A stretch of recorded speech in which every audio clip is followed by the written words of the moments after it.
എല്ലാം പൊളിഞ്ഞലോടെ മേഘ. നിന്നെ വിശ്വസിച്ച ഇത്രയും ദിവസം ഞാൻ തള്ളി നിൽക്കിയത്. ഈ നമ്മൾ പണം കൊടുത്ത് വെക്കുന്നവരെല്ലാം അവനും അവൾക്കും ഗുണം ചെയ്തിട്ട് അങ്ങ് പോവാ. അതവൻ പറഞ്ഞ ശരിയാ പ്രതാപ്. ഒരു തരത്തിലും രണ്ടിനെ ഒന്നും ചെയ്യാൻ പറ്റത്തില്ല. അന്ന് കുറെ എണ്ണത്തെ തട്ടിക്കൊണ്ടുപോകാൻ ഏൽപ്പിച്ചു. അവന്മാർക്ക് നിസ്സാരമായിട്ട് അവളെ കൊക്കയിലോട്ടങ്ങ് തള്ളായിരുന്നു. ചെയ്തില്ല. പൂച്ച എലിയെ കളിപ്പിക്കുന്ന പോലെ അവന്മാർ അവളൊരു പെണ്ണല്ലെന്ന് കരുതി ചെയ്യേണ്ട കർമ്മങ്ങൾ ചെയ്യേണ്ട സമയത്ത് ചെയ്തില്ല. എന്തായാലും എന്റെ കല്യാണത്തിന് പങ്കെടുക്കില്ല എന്നും സഹകരിക്കില്ല എന്നുള്ള വാശിയിലാണ് കണ്ണൻ.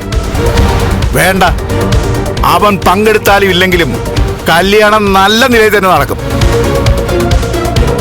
ഇനിയിപ്പോ അത് കഴിയുന്നവരെ നമ്മൾ പ്രത്യേകിച്ച് ഒന്നും ചെയ്യണ്ട. കല്യാണ ശേഷം വ്യക്തമായ പ്ലാനിങ്ങോട് നീങ്ങണം. സ്വന്തം പെങ്ങളുടെ കല്യാണത്തിനോട് സഹകരിക്കാത്തവനെയും അവന്റെ ഭാര്യയും ഒരു കാരണവശാലും ജീവിക്കാൻ അനുവദിക്കരുത് തങ്ങളെ.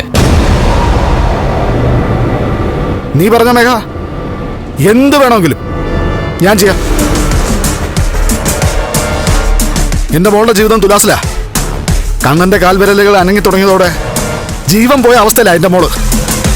പിന്നെ നിങ്ങൾക്കൊക്കെ അറിയാമല്ലോ, പലതും പറഞ്ഞ അവളെ ഇങ്ങനെ നിർത്തിയിരിക്കുന്നേ. ഉണ്ണി അവൾക്കിപ്പോ വിശ്വാസമില്ല.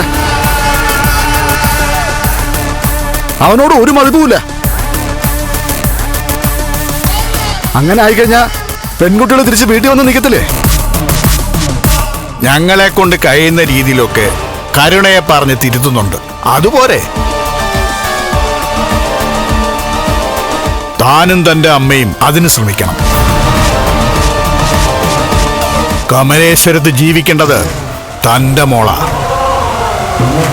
അല്ലാതെ മഹാലക്ഷ്മി അല്ല. ഇതൊക്കെ എന്നോട് പറഞ്ഞിട്ട് എന്താ പാമേട്ടാ കാര്യം? കമലേശ്വരൻ തറവാട് ഉൾപ്പെടെ കമലേശ്വരത്തെ എല്ലാ സ്വത്തിലും ബിസിനസ്സിലും ഒക്കെ ഉണ്ണിക്കാണ് പങ്കാളിത്തം കൂടുതലെന്ന് പറഞ്ഞാ നിങ്ങൾ ഈ കല്യാണം നടത്തിയത്. എന്നിട്ടിപ്പോ കമലേശ്വരൻ തറവാട് ആരുടെ പേരിലാ പാമേട്ടാ?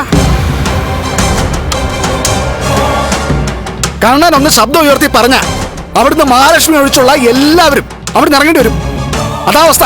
എടോ, അങ്ങനെ താൻ പറയുമ്പോ മറ്റൊരു കാര്യം എനിക്ക് അങ്ങോട്ട് ചോദിക്കാനുണ്ട്. ചേട്ടൻ നിൽക്കുമ്പോ അനിയന്റെ കല്യാണം ആർഭാടമായി നടത്തുന്നത് ശരിയല്ലല്ലോ എന്ന് കരുതിയിട്ടാ വേലക്കാരിയെ പോലെ തന്റെ വീട്ടിൽ നിന്ന് മഹാലക്ഷ്മി എന്ന് പറഞ്ഞ പെണ്ണിനെ കണ്ണന്റെ തലയിൽ കെട്ടിവെക്കാൻ താൻ പറഞ്ഞത്. എന്നിട്ട് അവള് കല്യാണം കഴിഞ്ഞ ശേഷം വേലക്കാരിയായോ അതോ തമ്പുരാട്ടിയായോ?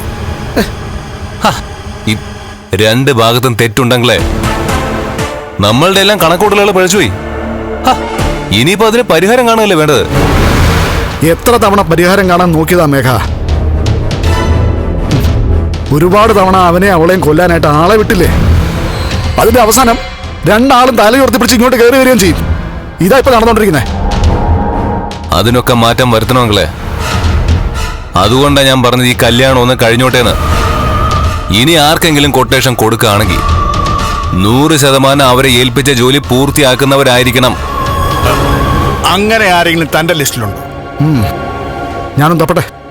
മേഘം പറഞ്ഞതുപോലെ ആദ്യം കല്യാണം, അത് കഴിഞ്ഞ് മരണാനന്തര ചടങ്ങ്.